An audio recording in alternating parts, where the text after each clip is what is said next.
Hello there, good afternoon. Welcome to Saints Live. I'm Kenzie Benali. And I'm Steve Forbes. Well, it is, of course, Eddie Howe's Newcastle that are the visitors to an extremely wet and windy St Mary's Stadium this afternoon. The Magpies currently sitting fourth in the Premier League table and looking to make it 4 consecutive league victories on the bounce, while Southampton hoping to pick up all 3 points this afternoon to move further away from that relegation zone, Steve. Yes, indeed. But it's not just us with you for the afternoon. We're joined by 2 Southampton icons. We have former Saints captain Dean Hammond and legendary left-back Franny Benali. Now, as Kenzie said, Dean, it's hammering it down here, so I bet you're chuffed you're not with us in person this week. Oh, no, of course not. I'd love to be there. I love being at St Mary's and by your side. But I must admit, it is quite nice being nice and warm at home. So, yeah, it's quite nice. Sorry it's raining, guys. Sorry. And Franny, it must be about a year or so since you've been on Saints Live with us. How have you been? Yeah, really good, Steve. Thanks. Really looking forward to the games today and joining you guys, of course, and everyone else that's tuning in. And I just would love to see Dino's feet. I reckon he's got some fluffy slippers going under the bed. Yeah, I have actually. I've brought my slippers over, so I'm nice and relaxed, ready to settle in. So yeah, you guys have got to brunt the elements at the stadium. But yeah, like Dino said, nothing replaces actually being at the ground on the match day. Oh, well, what a lineup this is. So Certainly. looking forward to this show. Thanks for your company, guys. And thank you for your company as well. If you're tuning in and watching us, make sure you're telling us in the comments where you're joining from across the globe. Also tell us what you think the score's going to be, and we'll read those comments out from Facebook, Instagram and YouTube throughout the show. We certainly will. Now, the team news will be coming up in under 15 minutes' time. What we know so far is that Romeo Lavia will probably be part of the squad, but he isn't 100% fit yet. Armel Bella Kotchab has been in full training and is available. Musa Gineppo won't be involved. His wife has given birth to one of their children, so congratulations to Musa. And Carl Walker-Peters and Tino Livramento are both unavailable. No other new injury concerns that we're aware of, Dean. So based on all that, how do you expect the Saints to line up today? Yeah, I'm not sure, Steve, to be honest. I think it'll all depend on what shape Ralph goes with. You look at the 2 very good victories and performances against Bournemouth and Arsenal. We went with a 4-4-2 and that worked. We changed shape last week against Crystal Palace, and you can probably say that wasn't quite as effective defensively and in terms of an attacking threat. But I think the players that have done fine. They performed well in the second half against Crystal Palace and deserved to get more out of the game. It was just the kind of little bit of sloppiness and slow pace first half that cost them the game. So it will be interesting. I think the manager will go back to the 4-4-2 because I think it was very, very effective against Arsenal, and I think it could be a similar performance today. Southampton are going to have to be at their best. They're going to have to play with that high energy, that disciplined. They're going to have to be patient at times when Newcastle are going to have possession of the ball because they're an excellent team in really good form. But I could potentially see the manager and Ralph trying to bring some more pace into the team. I could see maybe Adam Armstrong coming back into the team, whether that's on the left-hand side or playing up front alongside Shay Adams. I could see maybe Edozie coming in. I think he's had a few impacts off the bench and may be ready for a start. Would he risk Lavia coming back in? We know what an influential player he's been, and we have maybe missed that partner for James Ward-Prowse in the centre midfield, and it's such an important part of the pitch. And if you get dominated there and overrun, it can be very, very difficult.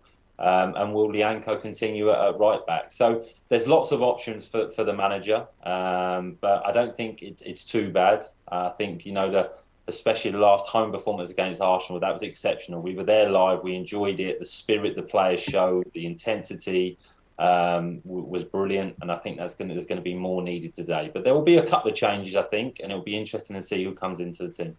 Yeah, it certainly will be. Well, Dad, let's come to you then. The big question mark is likely to be around that right-back position. It could be Lianco, it could be Maitland-Niles, or indeed we could see someone else there. Who do you think Ralph will go with in that position? And do you expect to see any other changes from the team we saw last week? Well, Dino's touched on a good few points there. The manager just got some enforced changes with the injuries, and it's the positive side of that is the players coming back with Lavia and Livramento sort of, making progress towards getting back into the first team. Clearly, it's a blow losing the quality of the players that we've lost. Bella Kotchap, Livramento, long-term injury, Carl Walker-Peters, Lavia recently. But yeah, getting these players back is going to be crucial to how we perform for the rest of the campaign. But today, I wouldn't be surprised to see maybe Leanco still start there. We saw that emotion and passion in the Arsenal game that was borderlining on a yellow or red card potentially in the game. And I know the Arsenal supporters across social media were quite vocal how they viewed it on the day. But it fired the crowd up, it fired the team up. That would have helped the Saints on the day. He's put in some solid performances in that position since he's been there in a short space of time.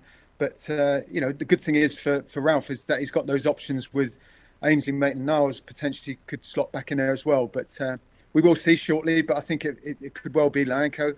And then the other options within that lineup, how he's going to go. And I agree with Dean that it's one of those days where I think every single player needs to be at their best to get a result today.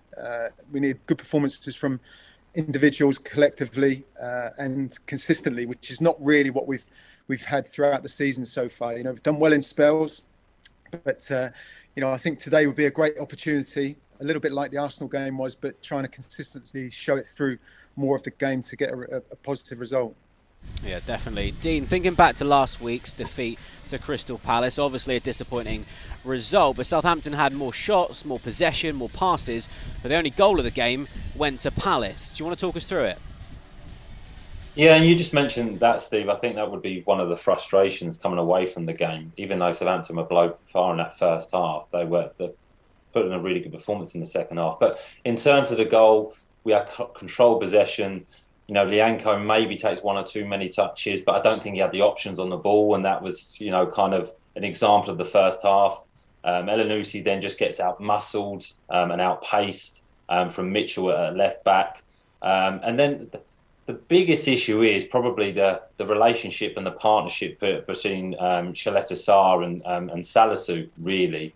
Shaletta Sarr tries to play offside, but Salisu drops deep. So there's that lack of communication, really. Salisu there really should be talking to his defensive partner and talking to him to make him aware that he has dropped, because there's no point playing offside if you can't catch the player offside. So just it's that small detail. And then Shaletta Sarr can't recover, he can't get across. Salisu tries to get across but can't quite make it.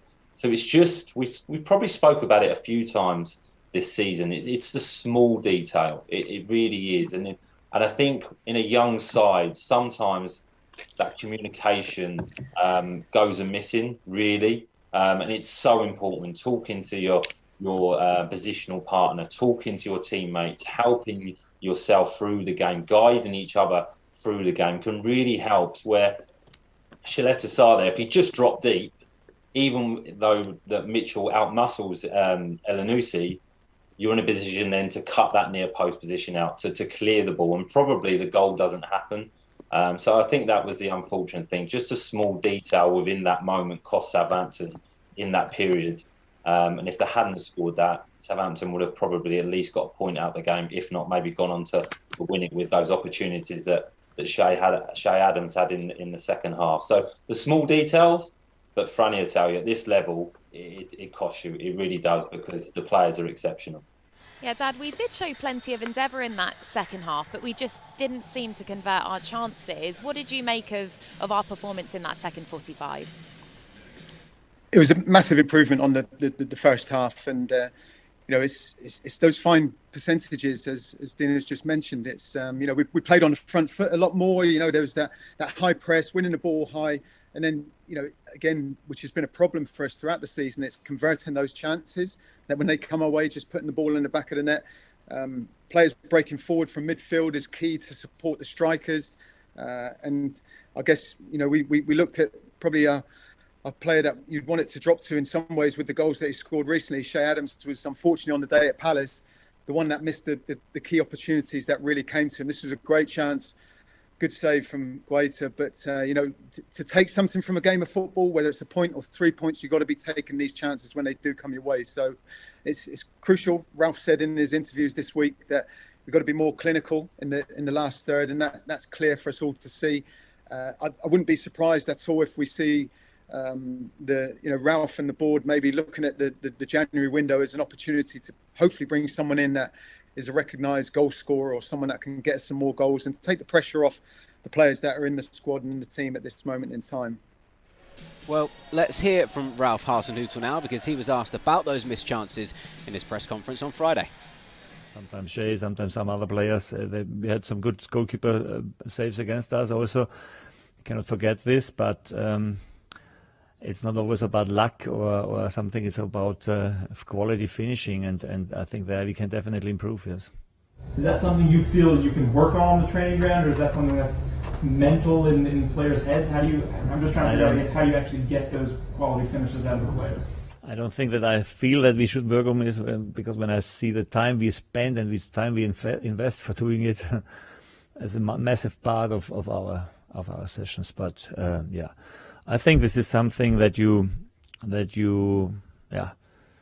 have to improve as long as you are playing. I mean, I was a striker until I was 37, and I must say that you never stop improving your weaknesses, your maybe not so good foot, or everything is to improve, and especially for a striker where I don't have a lot of time, then it should be possible to get better every time. All right, then there you go. So, Dean, a possible return for Romeo Lavia today, although Ralph not sure he'll be fit enough to start. Just how important is it that we get him back to his best? Really important, Kenzie, and for such a young man who's been at the club for such a short period, he's had such a big influence on the team. He's everything you want really from a modern day midfield player. He can pass the ball. He reads the game really well. He intercepts the ball. He's fit. He's strong. He showed he can score a goal against Chelsea with a fantastic finish. He breaks up play. He can actually run with the ball. So when he does break up ball, he can break from midfield. He has everything really, and his performances at the beginning of the season was so impressive, so impressive. He played so well, and I've been watching him and reflecting on it, and he reminds me a lot of Morgan Sneijderlin.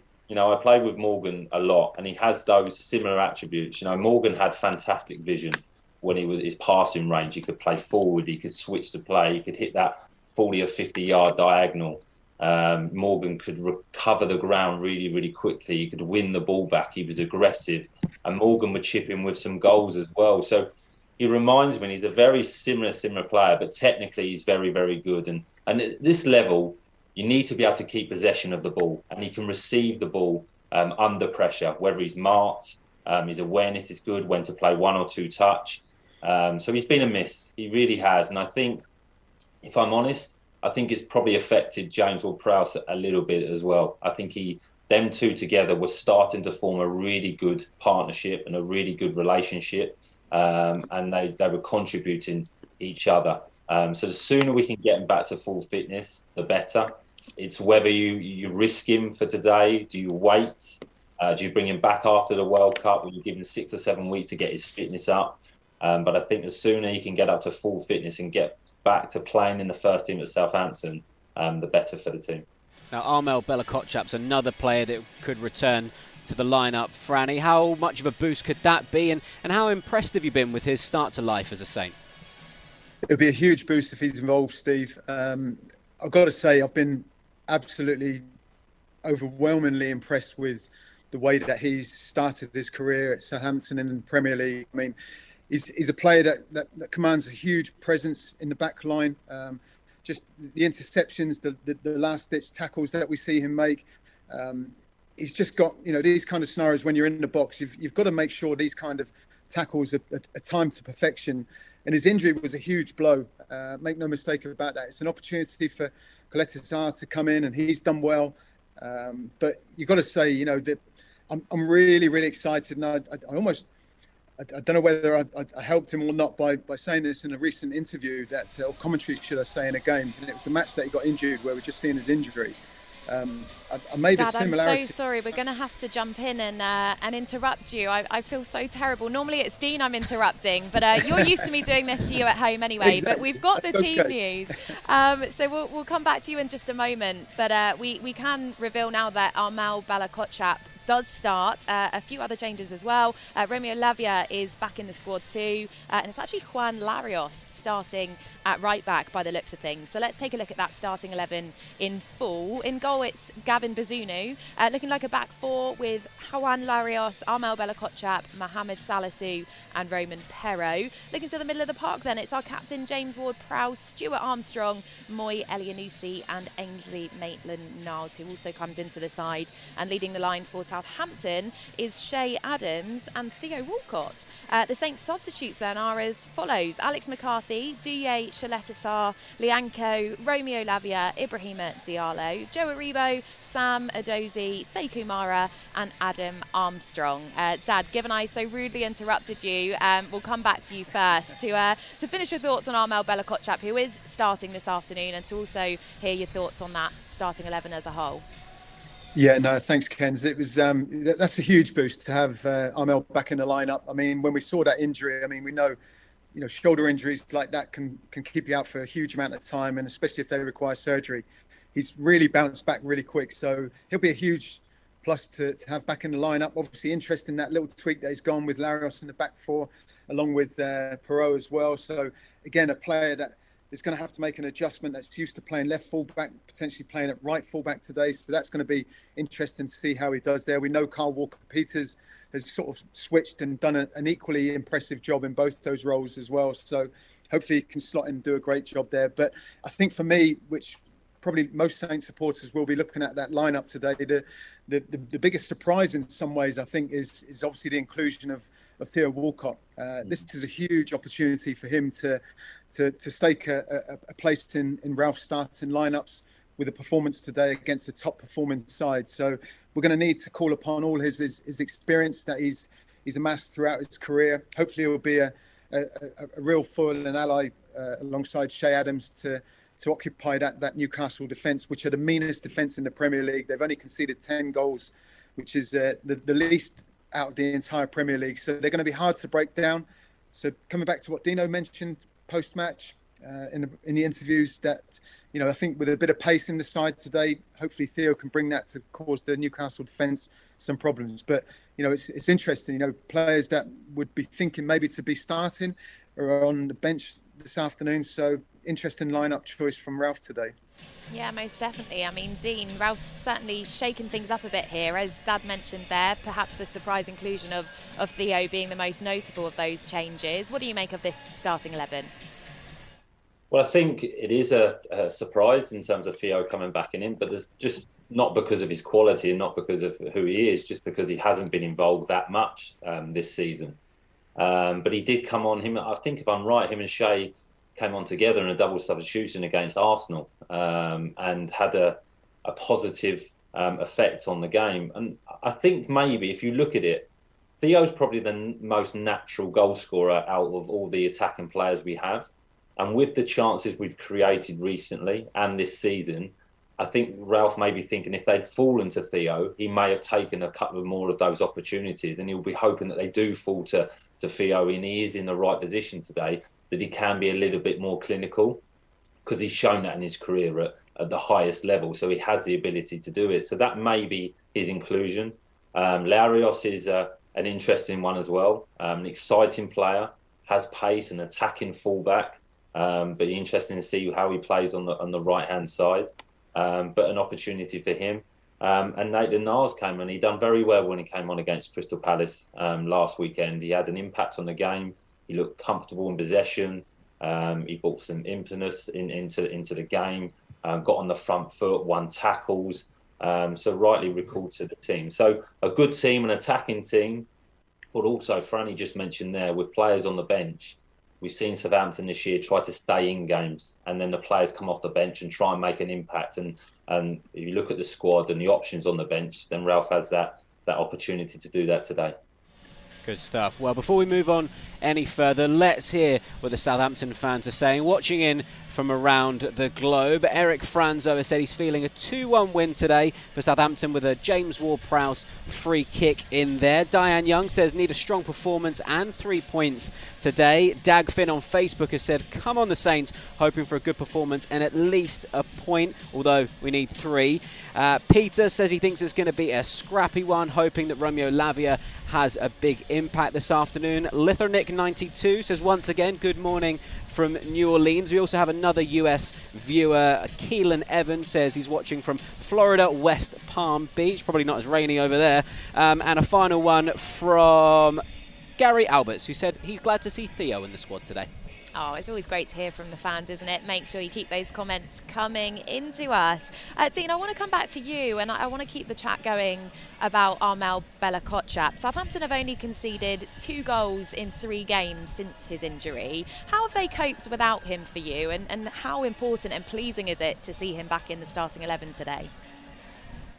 Well, I think he had an exceptional start to his Southampton career. He's been so impressive. Incredible, really, the way he's settled to the Premier League, the way he's settled into the Southampton team, led by example, and been absolutely brilliant. But the defence has actually been pretty solid since he's been out. And Shalesha Shah, I think, I've mentioned it before, with his performances, he's gone a little bit unnoticed.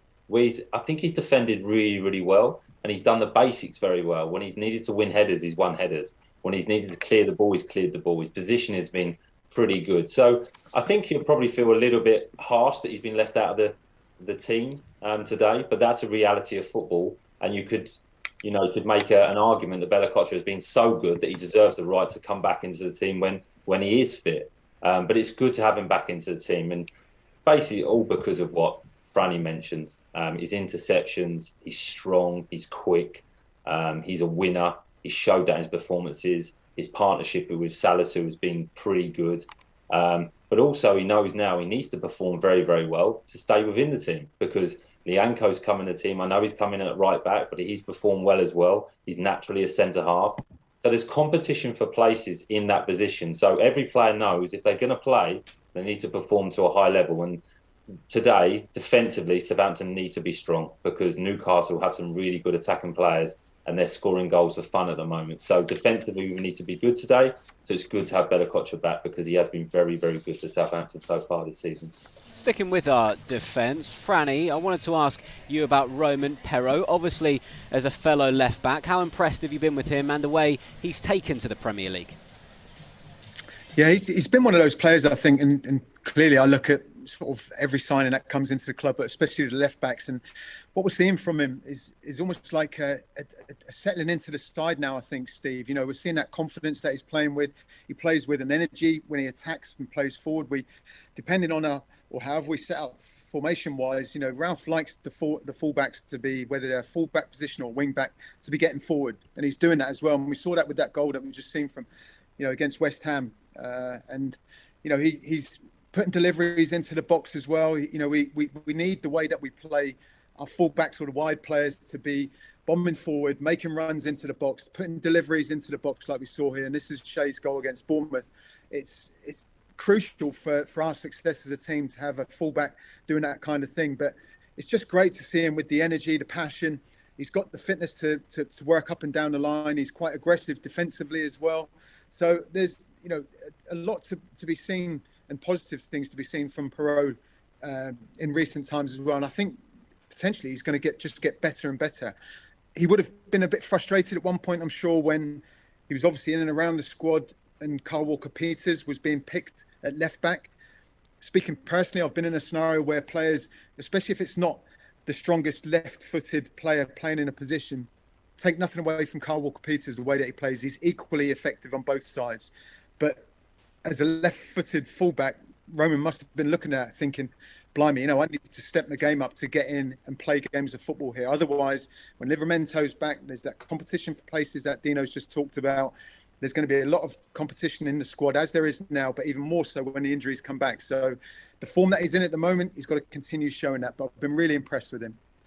Dean, I'd love to get your thoughts now on our captain, James Ward-Prowse. I think it's fair to say he hasn't been at his best, has he, with regards to goals and assists. But actually, he's had the most completed passes, the most crosses, and the most passes that have led to shots. Just how important is James to this Southampton side? He's so important, Kenzie, so important. That's why he's the captain of the football club. He's an exceptional player. He really, really is. And maybe he hasn't quite made the headlines as he has done last year with the goals he scored, with the assists he's had. And it's been difficult for him because he's had different partners in the centre of midfield. He's been asked to play different roles at time, whether that's a little bit deeper, to play a little bit more attacking. So it hasn't been quite settled for him. I'm sure he's taken a lot of the pressure on his own shoulders when results have not been quite what he would have wanted or the club would have wanted. But he's still put in some captain performances, unselfish performances. And that's why, he keeps possession of the ball very, very well. He works hard for the team, as we can see in the highlights. He does the basics brilliantly. But we sometimes judge him on the spectacular goals he scores or the spectacular free kicks that he scores. And that hasn't quite happened as consistently this season. But he has such a big effect on the team. He really, really does. And when he plays well, Southampton generally play well and Southampton put better performances. So sometimes as a player, when you realise that, it can lay a little bit heavy on you. And he's still a young man. I think, what is James now, 28? That's still young. He's coming into his prime. But he's a brilliant player. And I'm sure he's probably got that little bit of pressure of thinking, I want to go to the World Cup as well, and I need to be playing to my best. I need to be scoring goals. I need to be doing stuff that's going to get noticed by the manager. But he's been doing a fine job. But we all know there's more from him, and he'll know that as well. And he'll be very, very keen to bring that out in his game today, I think. Well, one of the comments that we've had that's come in on YouTube is from Ryan Ackland, who said that James Ward-Prowse should be going to Qatar. Now, Franny, Gareth Southgate announces his 26-man squad on Thursday. Has James done enough for you to be on the plane? I certainly hope so, Steve. It would be brilliant to see him within that squad, wouldn't it? And Dino's just touched on a lot of, Prowse's qualities. He's our captain. He leads by, example on and off the pitch. And quite often, and we touched on sort of some of the other players as well, quite often it's not the spectacular goal scoring stuff or assists. It's that work rate that he could, and the mileage that he covers. His running stats are probably higher than any other player within a side. And it's all those kind of things that often goes unnoticed. So I think, to be honest, there's an element he's been a little bit off where he once was last season, which is a little bit frustrating because I hope that isn't going to come at the cost of a call up to the squad. But I think an important thing on it, and again, Dino touched on this about the changes and the partnerships. That partnerships with players in key areas of the pitch or in any team is a huge thing. And he's had a few changes with sort of different players in alongside him, Diallo, Maitland-Niles now. But you've got to remember, when James was playing really well, and I'm not saying this is all down to it, but he had a great relationship with Oriol Romeo. And he's no longer there alongside him. And that was almost like a given, almost like a starting central midfield partnership for Ralph. It was Ward-Prowse and Romeo. Now there's got different options for him. And I wonder how that might have just affected James's game. But you can't, deny that he's an absolute wonderful footballer, capable of doing some incredible things. And I think when your expectation levels go up, when you don't meet those sometimes, or you're not matching that where you have been at certain points, sometimes you come in for a little bit of criticism. But I love what he does on and off the pitch. I just hope that he's done enough to get into that squad. Yeah, we'll all be hoping for a Prowsey call-up on Thursday, that's for sure. Dean, I think it's about time we talk about today's opponents, though, Newcastle. Remarkably, this time last year, they were in 19th position in the league without a win all season. Of course, now they are 4th. Are they Champions League contenders for you, or do you think that is a step too far for the moment? At the start of the season, Kenzie, I would have said it's probably a step too far. But you can only judge them on how they performed so far this season and where they stand now. They're full position in the Premier League. one that we were talking about it before the show. One of the stats that really surprised me, they've conceded the fewest amounts of goals in the Premier League, but are still winning convincingly. You know, you could see that last week there with their win against Aston Villa. They play attacking football, entertaining football. They've got some really good attacking players. I think it's important they keep key players fit. Callum Wilson, for them, if they can keep him fit, would be so important for them, because he is a natural goal scorer and a real threat. But I think Eddie Howe has done a brilliant job. They're scoring lots of goals. They're not conceding goals. Kieran Trippier was a brilliant signing, as was Byrne from Brighton, playing at left back. He's been excellent for them. Same as Pope in goal. Really reliable players that have played in the Premier League for a number of years and got good experience. So Newcastle are building in the right way. And if they get 2 good results, hopefully not today, but if they did get 2 good results in the next 2 games, I could see them strengthening again in January, because we all know that what funds they have available. They're a very wealthy club now, a very ambitious club. So if they're in a strong position and in the top 4 going into the World Cup and going into the January window, I could see them strengthening again. So it's going to be tough, because they've got to be really consistent, because we know what the big six can do. They can all go and win 8, 10 games in a row.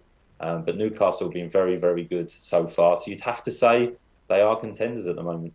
How much credit should Eddie Howe get, Franny? Because as Dean says, they are ambitious. They've made a few signings, but they just seem to have improved massively at both ends of the field.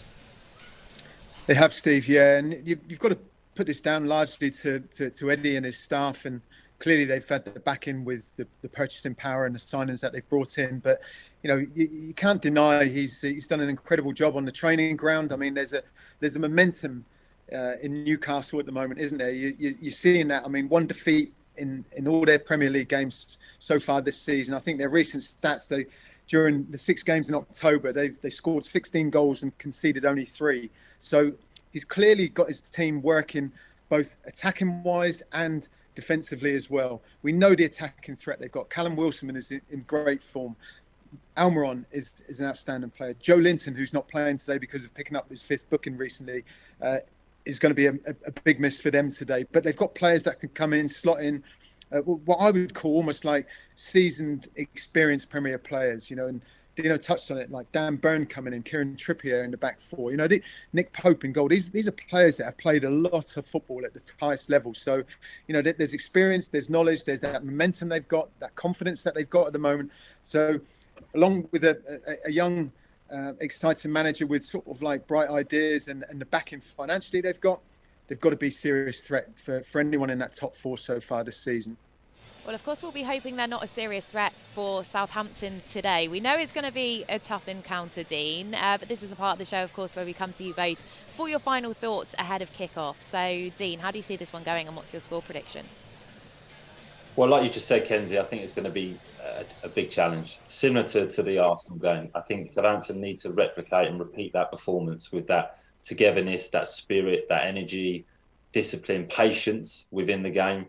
Giving up possession at sometimes, but then having that threat on the counter-attack. And I like the selection that the manager's gone from. It's got a bit of everything in it, you know, defensive stability, but then that attacking threat with some more pace in the team. And then with the added bonus of having such a strong bench to choose from if the game is tight. There's some positives for Southampton today. So, look, Newcastle are a good team, a really, really good team. And I think I'm going to go for a 1-1 draw. You know, Newcastle don't concede many goals, and they're performing brilliant at the moment. So as a Southampton fan, I'd be very happy with a 1-1 today against Newcastle. Absolutely. Dad, let's come to you then for your thoughts. We've said before the show, you know, Southampton can beat anyone on their day, can't they? It is going to be a tough one, though. So with all that in mind and everything we've discussed, how do you think this one's going to turn out? Well, just as we've covered in the programme so far, that Saints will need to be at their best, clearly. We need to have that consistency throughout the game. There's going to be those momentums and the you know, it will just sway one way or the other a little bit. Momentum for the sides. A good start, scoring first would be a great bonus for us to get the home crowd behind the team. I actually had in my head that I was going to go for a 1-1 as a prediction, but seeing as Dino's already picked that, I've got to go for something different, I think. So I'm going to stick my neck out a little bit further and put us down for 3 points. I'm really going to say that it's if we can play to our ability, and Newcastle have a bit of an off day, as we say, in a one-off game, Saints are beating anyone on their day. So although it's not great weather-wise, and let's hope the sun comes out on us with a result and we win 2-1, I'm going to go for.